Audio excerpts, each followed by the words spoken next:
How you doing, everybody? This is Breeze. What you're about to see is the first meeting of the Blackbone Bookclub. Our first reading was my book, Rideshare Stories. I just wanted to note that the sound is not the best. Dale sounds great. I sound like I'm in a tunnel. Hopefully, I don't sound like that now. And also because of that, I had to edit a lot of stuff out, including parts that included my roommate, Syreeta Brown, who I love dearly, but it just did not do her justice. So I really do hope that you guys enjoy watching this as much as we did making it, because it was a blast and I had a really great time. So thank all you guys for supporting, and here you go.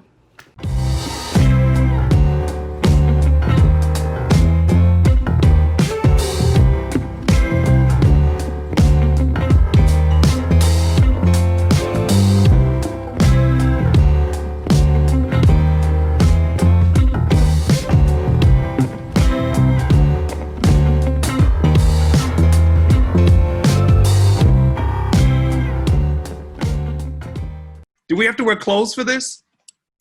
People can see you.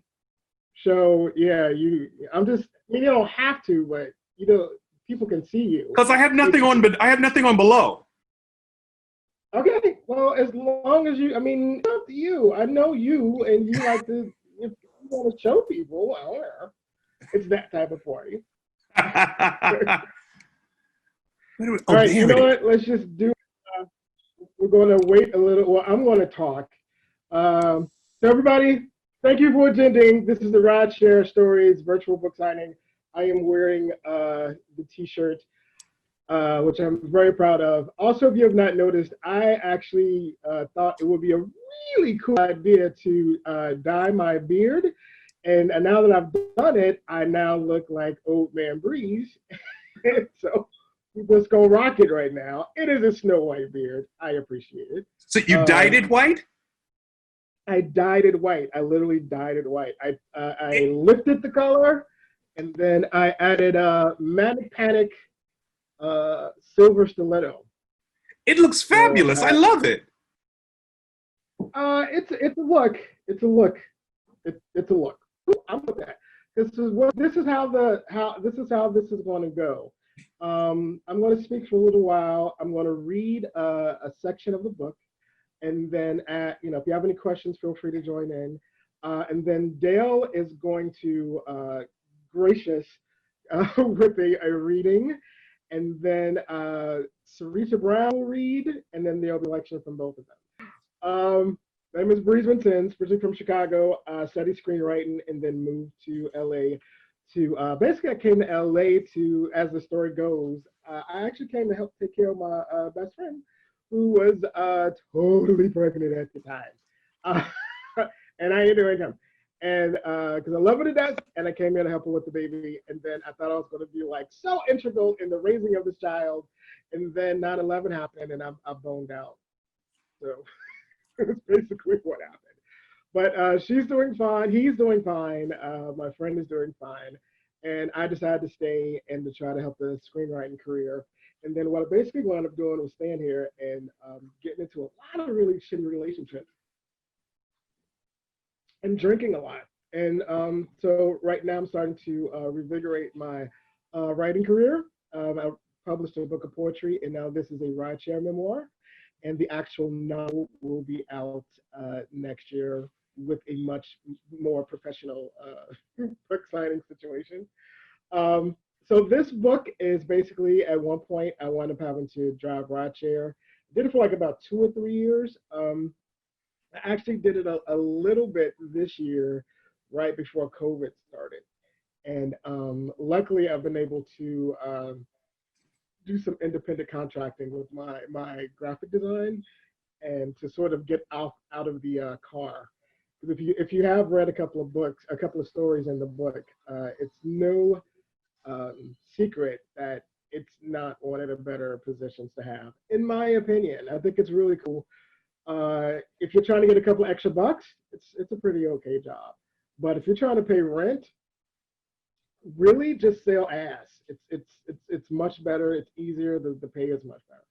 All right, so I'm just going to go in and read. I'm just going to read one story because I just don't want to bore everybody. That was the my greatest fear. I did say in the email, if you got the email, that these stories are definitely much better if you have a cocktail. And I wanted to get a cocktail. I think during, thank you, Dale.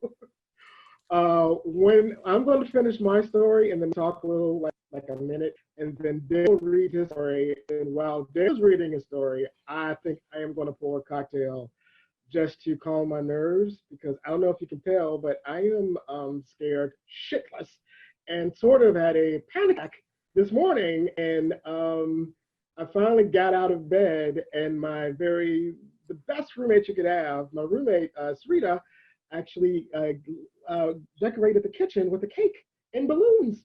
It was like it was a, if I had a heart, it would be pounding so hard.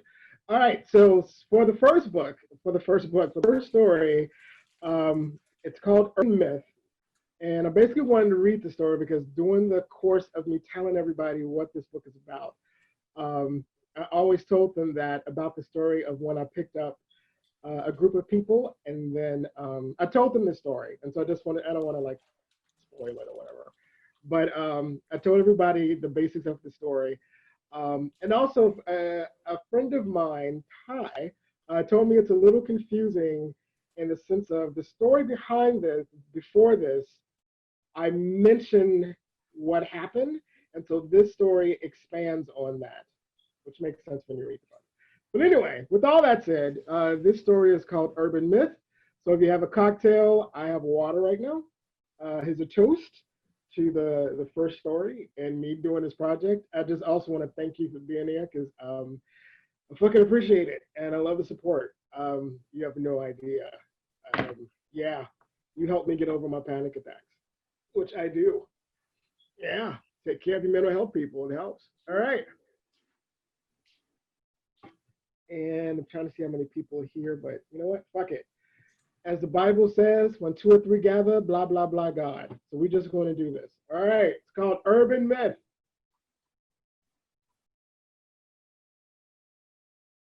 All right, here we go. One night, I picked up a lively group of young people from the Hollywood area. From their thick accents, I could tell that they were of Russian descent. From their smell and demeanor, I detected that all of them had overindulged in liquor, light liquor to be exact. I think in lieu of my own greatly reduced alcohol consumption since becoming a rideshare driver, my ability to detect liquor that I desperately would like to consume on a daily basis on other people had greatly increased. Vodka in particular is one liquor I can sniff from a yard away. Tequila is another. This particular night with these passengers, my stomach grumbled while reminiscing about the Saturday nights when I overindulged so much that I was as loud and as obnoxious as these people. A young woman sat up front with me with at least one woman and two men in the back. They were all giddy, loud, and speaking in such prominent accents that I half expected one of them to talk about their recent plot to kill moose and squirrel.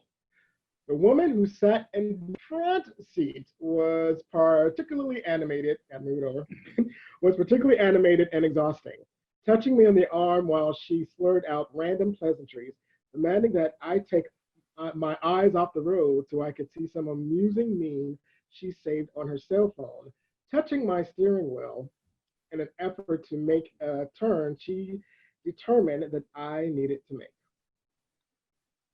Several times during the trip, I had to tell her to calm down, sit properly in her seat, and buckle her seat. My last request carried such strong, authoritative, paternal effect that it even surprised me. She apologized profusely while her backseat cohorts snickered under their breaths. She eventually asked if she could plug her cell phone into my car so she could listen to her music. I obliged, but 3 minutes into a riotous Taylor Swift sing-along, she touched my steering wheel again, and much like an annoyed father driving toddlers in a cruiser, I threatened to end the trip and turn this car around if she obstructed my driving one more time. While there were more obnoxious snickers, laughter, and off-key sing-alongs to current pop numbers, she did refrain from touching both my steering wheel and my body for the duration of the trip. At one point, however, she and the rest of the group jokingly requested that I make a sharp turn in order to wake their compatriot, who was sound asleep in the back seat. I did not indulge. I just reminded them that they were 5 minutes away from their destination. When we finally arrived, all the passengers seemed unfamiliar with the dark and desolate locale. They questioned each other and me if this darkened street was indeed their actual intended address.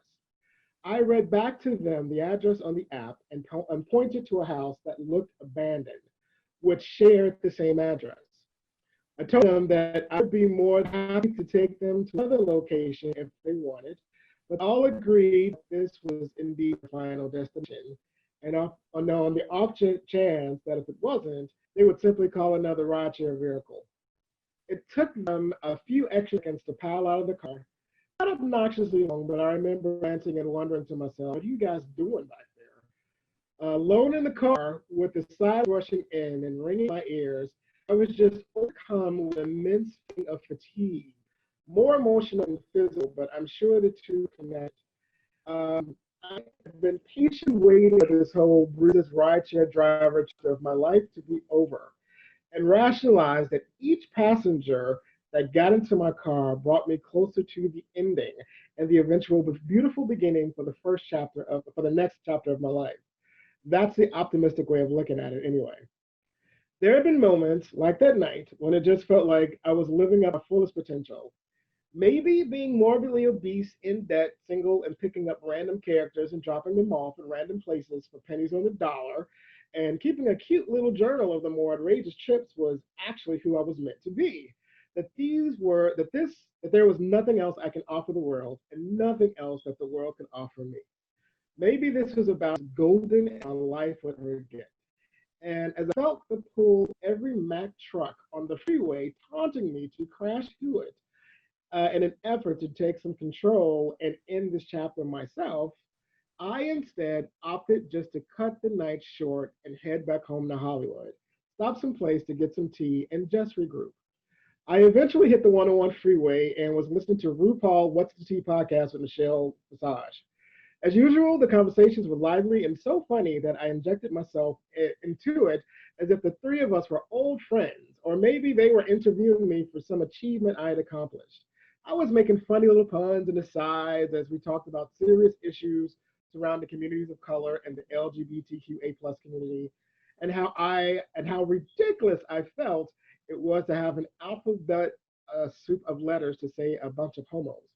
I got so into the conversation that I actually turned down the podcast and started talking to myself out loud in my empty car. Oh, Rue, you're so funny. You're such an inspiration. You know, I've never contemplated ever doing drag until you reasoned the ego craves identity. Drag mocks identity. The ego hates drag.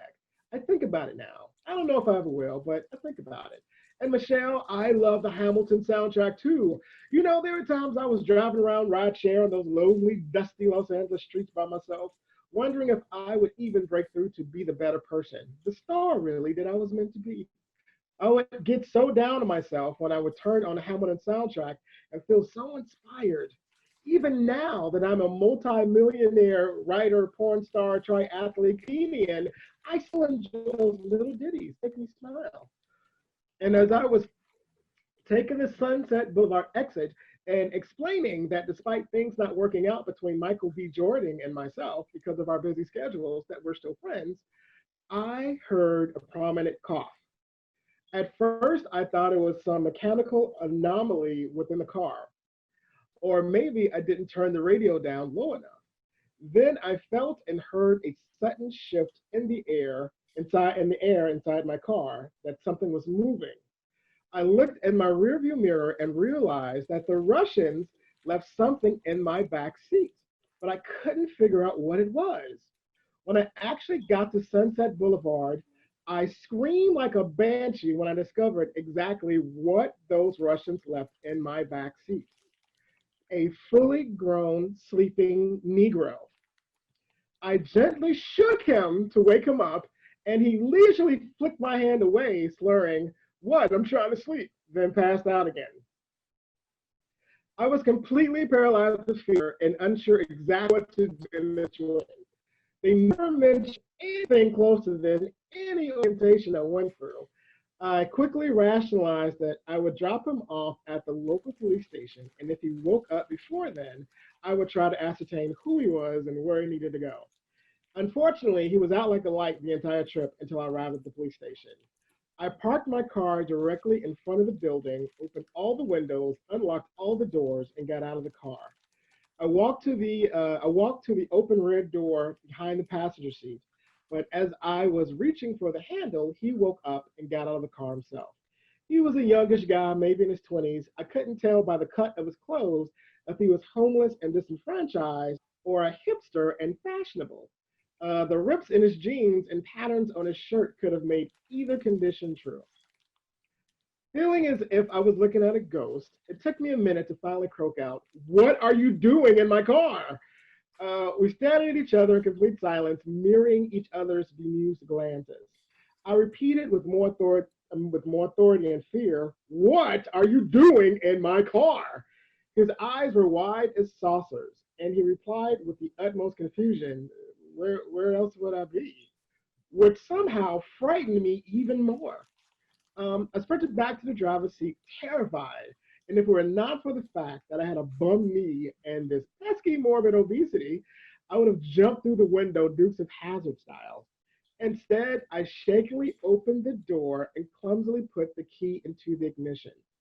Outside the open windows, I can hear him yelling, "What did I do? What did I do?"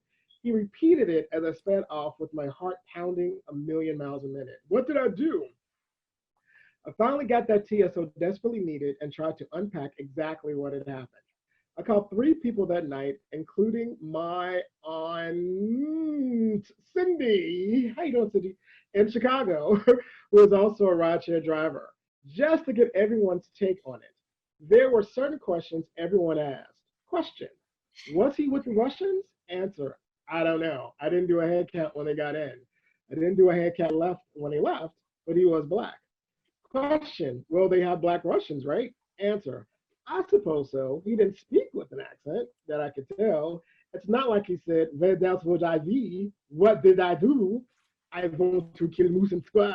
Question: so was he with them and they left him? Answer: I don't know.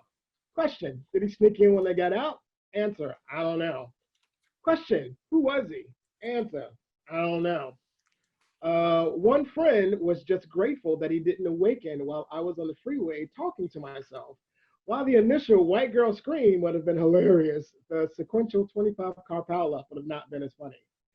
I was more shocked that someone was actually in my car while I was talking to myself, and I kept trying to replay the conversation and wondering if I said anything dirty. I rationalized that I was talking to RuPaul and Michelle Visage, so I'm sure I didn't sexually proposition either of them. At least I don't think so. I was sure that I hadn't. There was a good chance that I didn't. I didn't. I swear. Pretty much everyone went with the predictable supernatural route, with the passenger either being God, an angel, or some ethereal force. None of which I want to consider with my lifelong eternal fear of all things paranormal and ghost related. I began to think about the idea of ghosts having formerly been just people. There have been a couple of times when I stepped off the elevator in my apartment building and the whole floor was completely quiet and empty, but it still just felt inhabited. Yes, there was electricity, the walls and carpet were relatively clean, but more than that, there was life flowing through that hallway, through the walls. It was the opposite of abandoned. It was full. Like a mad person, I used to turn the corner, close my eyes, and slowly walk down the hallway with my arms outstretched, my fingers lightly touching the walls, feeling the life in them. I thought to myself, we're all ghosts. We're all pre-ghosts. We're all just haunting each other's lives with our good and bad energies, hoping someone sees us, validates us, helps us on our path. The only difference between us and actual ghosts is essentially just sentience. I bet the goals are the same. You just don't have a physical body. Even that dude in the back of my car, ghost or pre-ghost, just trying to figure things out, haunting and scaring the shit out of me in the process. I have always told my ancestors that it's cool if they want to talk to me, but please, please, please don't show up as an apparition or spirit because it would result in a lifelong constant diarrhea and incurable night terrors. I think they all heard me and they all have done me that favor. I think at one point or another, I've spoken to all of them, and they were so kind to erase the memory from my conscious mind because they know that memories of me talking to a ghost would fuck up my entire understanding of life. I remember one Mother's Day having a very detailed dream of being in a room with mothers. I recognized a lot of them. My grandma was there. She was pissed at my mom for some reason, and my great grandmother was there. We sat and had tea and had a lovely long time talking. At one point, she said she had to go, and I apologized profusely, telling her I know I should talk to her more often, and she understood. I saw a woman that looked super familiar and realized that it was Wheezy from the Jeffersons. I told my great grandmother that I would come and see her more. And then I saw Sophia from the Golden Girls. And that's when I thought, hey, that's Sophia from the Golden Girls. Hey, I thought she passed away. Wait, hey. Then I turned around, and as quickly as I realized everyone in that room had died, they had all simply dissolved into thin air. And I woke up hyperventilating and laughing my ass off. It was a close call, but I thank them at least for making it a little funny. I eventually settled on the logical principle of Occam razor, in which the simpler solution is more likely to be correct than the more complex one. Those crazy drunk Russians probably just left their sleeping Negro friend in the backseat of my car, as opposed to all of my incredibly dark-filled fears, disgruntlements, and frustrations manifesting themselves into a curiously dressed Black millennial who quietly listened to my dreams, did not want to be disturbed, and had no idea where else he should be outside from being with me. In either case, after I calmed down, drove back to the police station. I was hoping to find them or maybe get some concrete evidence of the side, evidence of the side of the ghost line in which he existed. I drove all around that station, even went to the nearest subway station, but I never found him. After a while, I just let the whole preoccupation go and rationalized that whomever or whatever he was, I had given him all the energy I could. I tried to let him go as safely as I could and prayed that he found his way home. To this day, driving rideshare or not, I constantly check my back seat just to make sure. And on the off chance that I find someone else back there when I'm in a dark mood, instead of freaking out and driving to the nearest police station, I might just ask him if he wants some tea and just help him on his way. Thank you. That is there we go. Dale, you're muted. Are you muted? I don't know. I'm just enjoying myself so much. It's just because Go ahead.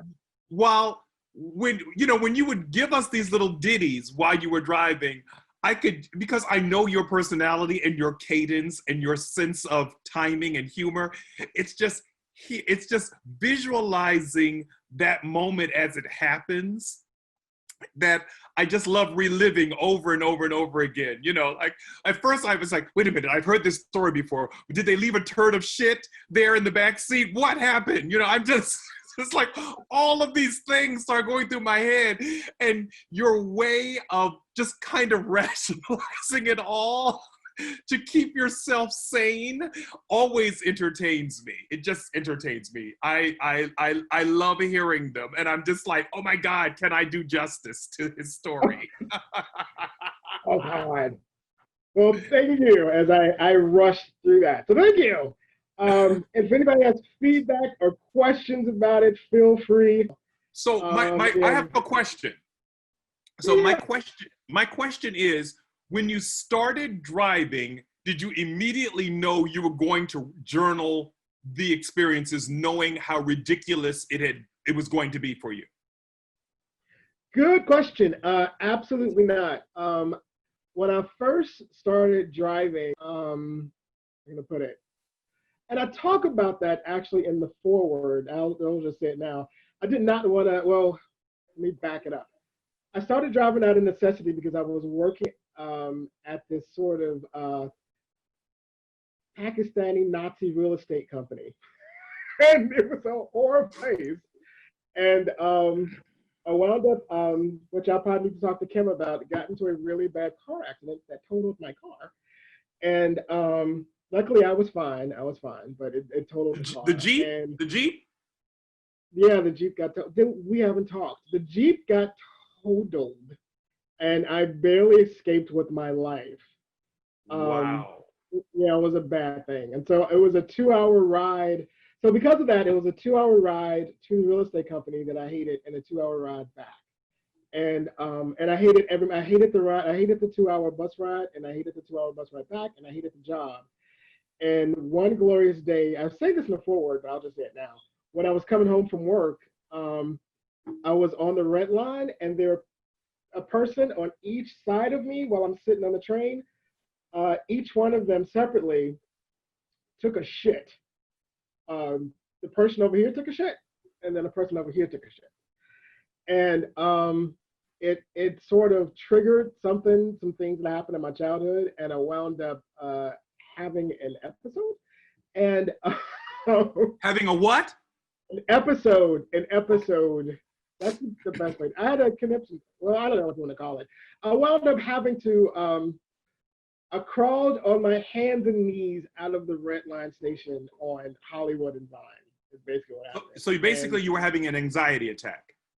The worst one I've ever had in my life. And wow. And Miss Lisa Holly kind of got me out of it. I called her crying because I was curled up on the bus stop. And she was basically like, she did the share thing, like, snap out of it.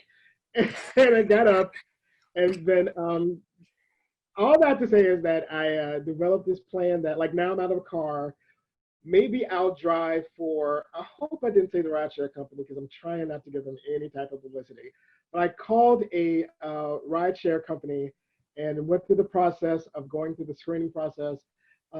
They actually didn't give me a car, but I got a car through the rideshare service. And I thought it was the perfect end. Like, I was like, great, I now have a vehicle again. I can make money. I can stay away from this Pakistani Hitler. And on my free time, I can do whatever I want to do. But basically on my free time, what I did was like slept a lot and masturbated and drunk. And after a while, it was it kind of turned into a sort of hateful situation from the beginning. So I wasn't, all I'd say, the goal wasn't to write any of this stuff down. I was just trying to make it through life. Until one glorious night, I picked up this guy, which is the first story in the book. I picked up this albino guy, a guy with albinism. And that experience with him enraged me so much that I wound up journaling it. And after I finished, because writing has always been my therapy. And so after I got it all out of my system, I took a look at it and I was like, oh, this is a pretty cool little story. Huh. And so I decided to post it. I decided to make a blog, and I was like, maybe I'll just start writing more of the trips. Like, that would be a kind of a fun, cool thing to do. And so that's what happened. I just started, it just started organically like that. I was just taking my journal entries and then posting it on my blog. And then a couple of friends was like, you need to, it wouldn't be the worst idea if you like publish them into one book. And I was like, that's not a bad idea. So the whole process just sort of started organically.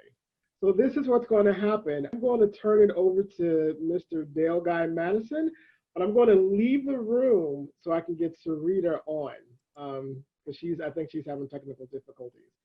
So without further ado, and because this is being recorded, I just wanted you to, I don't know if you've read it or not, but just, say whatever you need to say, and then say the title, and then go for it, and then I will be back. Well, wait. Don't leave yet. Don't leave. I know that I'm doing trilogy, right? Is that my first one? No. The first one you're doing is Gay Bash, Gay Love. Gay Bash, Gay Love. Mm-hmm. Gay Bash, Gay Love. Because I have to find it. Okay, that's okay. Page 95. Okay, so you mean I'm going to read and you're going to leave before I read? I gotta go help. It's the only way I can leave, and you know, I can't. It's the only way I can. This is the only break I have where I can go help Syreeta. With that said, I am getting text messages, and again, so now this is the Dale portion. So I will hear you in the room. I just got to get her online. So I don't know if have you read this before? Have you read this story before, or are you just freeballing it? You talking to me? You talking to me? Are you talking to me? I'm talking to you. Yeah. You talking to Dale? No, I have not read what I'm about to read because you know I like to go out on that risk. I like to read cold. All right, so this is going to be awesome because I tell you, Dale is a phenomenal performer, and I wish I could see the whole thing, but I gotta get her on. But it's recording, so I'll watch it later. So people, you're about to be amazed. This is what true improv is, and no one does it better than Dale. So all right, Dale, I'm leaving it to you. I'm about to go help Syreeta get on. So oh my God, Dale. sweet Jesus, sweet Jesus, Dale Guy Madison. Sweet Jesus. Before I read, I just need to say that I have known Breeze since I moved to Los Angeles in 2000, and he was a huge supporter of my book that came out 10 years ago called Dreamboy, My Life as a QVC Host and Other Greatest Hits. And I am just so proud of him that he finally has started this portion of his life, and just so proud to be a part of it. So, without any further ado, gay bash, gay love.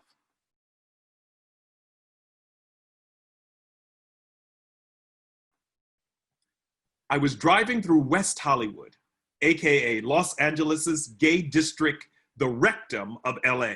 For those not in the know, despite Los Angeles being arguably the most hip happening city west of the Mississippi, all of the bars and clubs close at a mind-boggling and frustrating 2 a.m. When I first got to the city, it was one of the main things I had to reconcile, considering that I didn't even leave my apartment until 1 a.m. when I used to party back in Chicago. A little after 2 a.m., I got the signal to pick up a passenger, and I headed over to Santa Monica Boulevard and San Vicente. Soon after, I got the nefarious phone call. Is this Breeze, my rideshare driver? Yes, it is. It says on the app that you're close by. Yes, I am. Okay, I'm right here waiting. Yes, you are. I got to the location, and an attractive gentleman of a distinctly ethnic background flagged me down and asked if I would wait for a couple of seconds so he could make sure that his cousin was safely in his own rideshare vehicle. Before I could respond, the guy was grabbing his similar-looking cousin, trying to prevent him from lashing out at a group of Caucasian men in the distance, hurling what I assume to have been insults. But they were so far away that they could have all been angrily shouting Madonna album titles for all I knew. The guy got his visibly angry cousin into his car, hurled some insults in the direction of the men in the distance, then slid into my car. I'm sorry about that. They were attacking my cousin and me, and I was trying to get my cousin in the car because he's a loose cannon. I'm almost positive he's carrying a gun right now. He always carries a gun with him. Whoa, dude, is he cool? Is he in his ride? Yeah, I got him in, they're driving away. Because of the direction of traffic and the way Santa Monica Boulevard is configured, I had no other choice but to drive in the direction of the unruly Caucasian men, seeing kids in that distance. My passenger immediately rolled down his window and started screaming at the top of his lungs, I just saved your fucking lives, asshole. I just saved your fucking miserable lives. I sped off in hopes of avoiding any rogue objects that might be hurled in my direction. However, the GPS was telling me to make a U-turn in order to head in the direction of the passenger's destination. I drove a distance, made a safe U-turn, and just hoped that angry white guys were gone. No such luck. Apparently, they saw me make the U-turn and waited on the island in the middle of Santa Monica Boulevard. The passenger had already moved to the seat behind me and lowered his window in an effort to hurl more insults. Traffic was so full that I couldn't change lanes. I went into pure matrix mode, trying to figure out which option would be best to get out of this situation. Everything turned into glowing, green, scrolling numbers and figures. And I was suddenly reminded of a Simpsons episode where Bart and Lisa are embroiled in a physical confrontation. Marge told them to stop. So like children, they took the childish route. Bart says, "I'm not gonna fight you. I'm just gonna punch the air. And if you happen to be in the path, then so be it." Lisa responded, "Fine, I'm just gonna walk and kick. And if you just happen to be in my path, so be it." So they walked towards each other, punching and kicking the air until they eventually made contact. At the time, I thought this was an excellent plan, particularly if I ever wanted to go to trial. Your Honor, I wasn't trying to harm them. I was just driving down the road and they just happened to be in my path. So be it, Your Honor. Well, as I approached the racist, homophobic bullies, it was clear they were all about to play the ultimate game of chicken to see who was going to flinch first as they ran directly towards my moving car. My passenger only got out one "fuck you" before I rolled up his window, pressed the child lock, turned on my bright lights, honked my horn, pressed the accelerator, and watched them all jump and scatter like racist, homophobic bullies, afraid to get run over by a big-ass car. Again, I heard them scream out angry epithets, but I sped away and I just imagined them to be yelling, "Like a virgin, true blood, erotica," and though not many people bought it, American life. So you want to explain what that was about, dude? I asked my passenger, who was trying his best to come down from his adrenaline high. He explained that he and his cousin were out with some girls, and after the girls left, those guys started harassing them for no apparent reason. He couldn't figure out if it was because of their race or because those guys thought that they were gay because they were in West Hollywood. Now, it should be noted that just because West Hollywood is a gay district doesn't mean heterosexuals are banned from the streets. In fact, there are a couple of bars that are happily mixed with gays and straights, enjoying drinks, each other's company, strippers of all genders.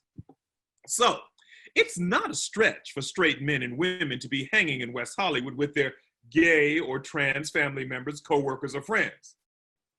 This guy, however, put in an extended effort to convince me that he was straight, which set my homo security advisory system into bright pink alert, severe risk of down low faggotry in the area. He told me about his relationship with his girlfriend and how things were going great, and he didn't think that he would marry her because there were just too many other things he wanted to do first to get out of his system. He asked about my dating life, and for some reason I can't explain, I told him the truth. I have dozens of conversations with dozens of passengers, usually cut down to the annoying, "I had no idea you were gay. I have never met a gay man in my entire life. I have so many questions." Three's Company asking gaffards. I usually just lay straight up. Yeah. Somebody's interrupting my reading.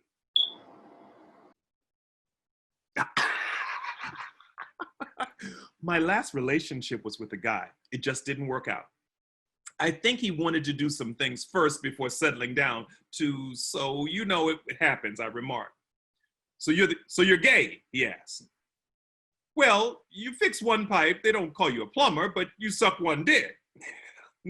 He laughed, then asked me questions about my sexuality, like, when did I know? Ever since I was a little girl. How does my family know? When they're sober enough to remember. When was my first experience? About 30 years before my last experience. How was it? It tasted like chicken. He went on to say that he has a healthy fascination with the male body, particularly the penis. I gotta tell you, I'm really drunk right now. I don't know why I'm telling you this. You seem like a cool guy and you're gay, and I'm probably never gonna see you again, but I have thought about holding it in my hand. I don't think I want to do anything else with it, but so many times I have fantasized about just cupping it in my hands, feel the weight of it in my palm, feel the muscles on the inside of my fingers, the balls and all. Does that make me gay? I don't know. Gay adjacent, maybe. Have you thought about doing anything else? Well, I've rented some videos. I think they're disgusting. I don't like hairy chest or hairy bodies or anything like that. And I don't like a lot of the other stuff. But I can't believe I'm telling you this. I haven't told anybody. Oral sex. Maybe. I just want to hold it just to see what another man's cock feels like in my hands. I could do oral. I could do oral. Maybe. I don't fantasize about that, though. I fantasize about holding it. He laughed a little, then said, I'm not gay, man. I'm not. There's no way I could ever be in a relationship with a guy. That's never gonna happen. I just want to feel a cock in my hands. I take it this is one of the things you want to do before you settle down with your girl. I replied, curiously. Yes, he answered. And I take it you've never told her this. Oh, no. Oh, God, no, never. I would never tell her that. Oh, God, you think I should? He asked incredulously. Well, you know, I'm cut from a different cloth, man. I'm all about the honesty, but shit, I'm single. Not sure if my advice is the best, but you love this girl, right? I think I do, yes. Well, you just told me something pretty intimate and monumental. You don't want to die before experiencing it, and I don't even know your name. And I'm never gonna see you again. You told me.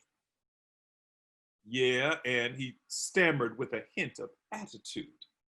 And well, why you would tell a complete stranger something like that and not someone you plan on spending the rest of your life with?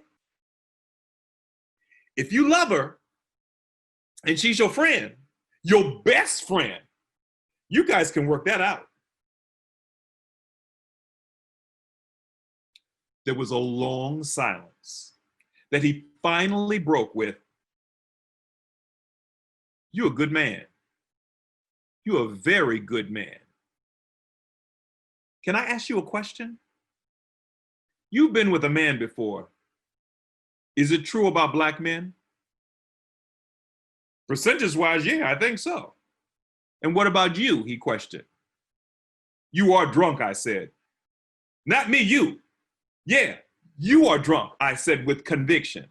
Oh, I get it," he laughed and then repeated, "You're a very good man."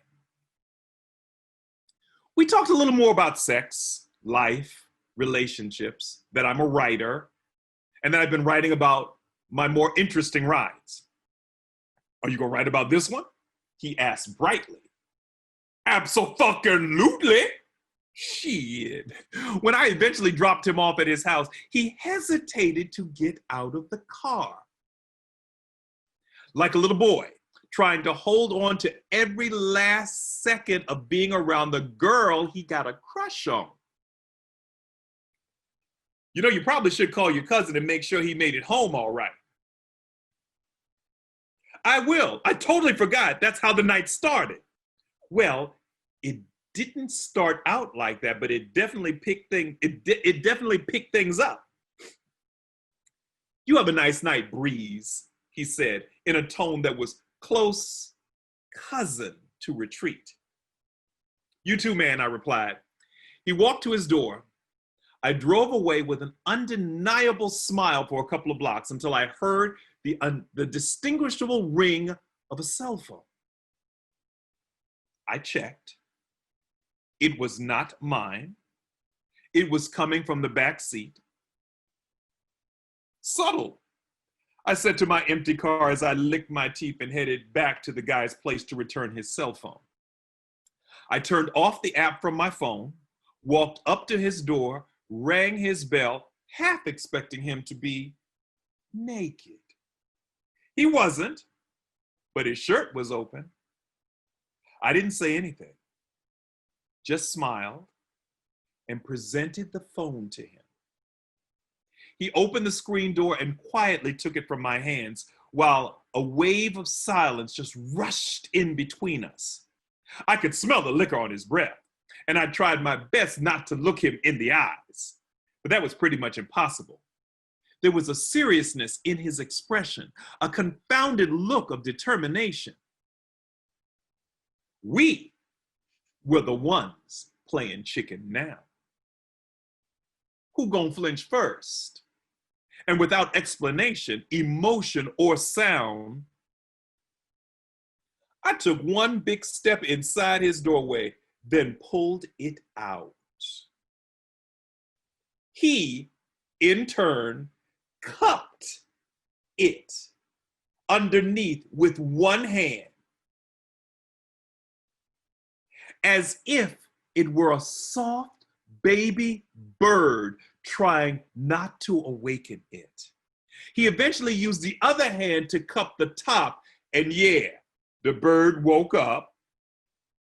Oh, we stayed like this for a while, with both of us trying to ignore how good it felt, trying to avoid closing our eyes for fear of complete surrender, though it was clear that his white flag was at full staff. I'm gonna say that part again. Although it was clear his white flag was at full staff. Can I ask a question? He begged with his eyes closed, his grip tightening, increasing in vigor. No, I panted. You don't know what I was going to ask. He smiled with his eyes still closed, finding a perfect rhythm.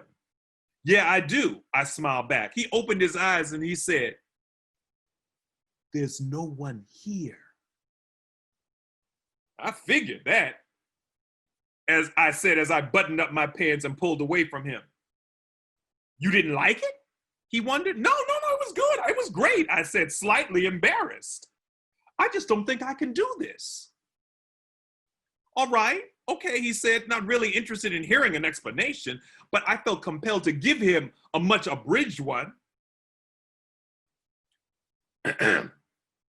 What I wanted to say was that I was still scathing over the effects of extreme cruelty, deception, and treachery that I allowed my last boyfriend to inflict, and that while I still harbored a great deal of disgruntlement, I was still very much ravenous for love, attention, and affection. I wanted to tell him how ridiculous my sister thought I was when I once accepted one of the sexiest yet problematic men on the planet to be my roommate for a month, and I have never tried to have sex with him despite the fact that sometimes we even slept in the same bed together.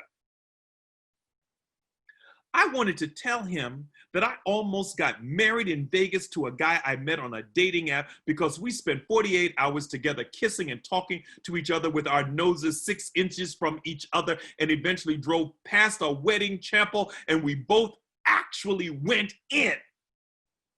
I wanted to tell that passenger that I found him extremely attractive and that I wanted to do things to him that are illegal in some southern states. I wanted to tell him that the same way I could make him laugh, I could make him orgasm. And how all of that funneled down to one inconvenient truth that I have been battling with ever since I was a teenager. I fall in love too easily. I eventually told him what the angel on my right shoulder told me when he punched out the devil on my left shoulder and convinced me to end the relationship with a psychopath ex, to avoid sex with arduous Adonis roommate, to not marry the weekend Vegas fiance. I know better, he admitted. I admitted. All right, okay, he repeated, buttoning up his shirt. Are you going to write about this part too? Yes, yes, yes, I am. In my country, they kill gay people. I'm not gay, but still, can you keep my identity secret? Yes, yes, I will. And I'm never going to see you again, am I? No, no.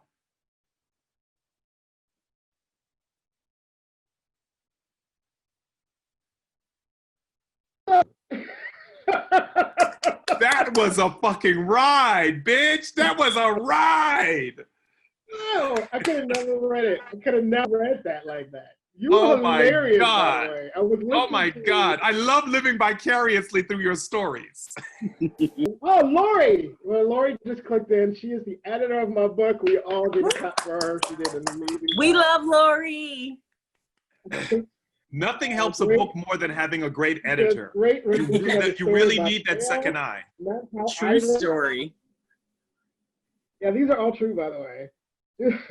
Like Lori said, great rendition of the story by Dale, not how I read it, and we'll read it differently from now on. Which is the great compliment. I too will read it differently. It just came to life. As I read the story in my head, I did not have that many neck rolls. But it was good. I'm sorry. I said, look, 20 years of knowing you, it just, when I'm reading your words, there's something that takes over in terms of being in this animated sitcom. So I just feel that all ridiculousness happens within that moment, because that's how you live your life in terms of your perceptions. You have always had a perception of the world in a literary sense that always felt like a fabulously well-written sitcom. Yeah, the colors in my head are really bright.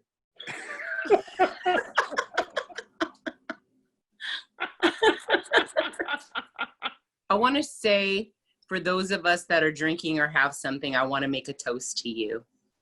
Yes, go ahead. So I want to say, as he mentioned, I'm his roommate. So hold your glasses up, even if we can't see it. And I want to say how so very proud I am of you, because we all know, because the three of us are authors, how hard it is to pull off a book, even though people say they want to write books all the time. Most people will not.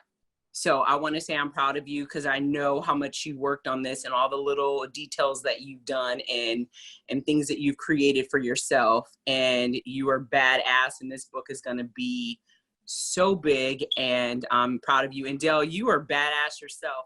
That was so enjoyable. Thank you so much. And everyone have the best Sunday ever. Toast, guys. Cheers. Cheers. And I just want to do some promotion. I want to say something too, Breeze. I want to speak to Breeze, because you walked away when I was talking. But I just want to say that, Breeze and I have known each other for about 20 years, and we share a love of books. And he was so supportive when I did my book 10 years ago. And, our paths sometimes stray away from each other, but they always come back to our commonality. I was so proud to co-host with him when he was doing his spoken word nights at Jules Catch One in the late mid 2000s, and to be able to see him stay true to his goal and dreams of being able to produce and create his own publishing company and to produce his book, and and to be able to tell his story in his own way is commendable. And I'm so glad that you're stepping out on the faith of your own talent, because you are a talented brother. Yes, he is. And if we don't tell you, and you don't already know, bitch, you need to be told again. You are a talented brother. Thank you. Thank you. So much. Thank you. Yay. So good for the spirit.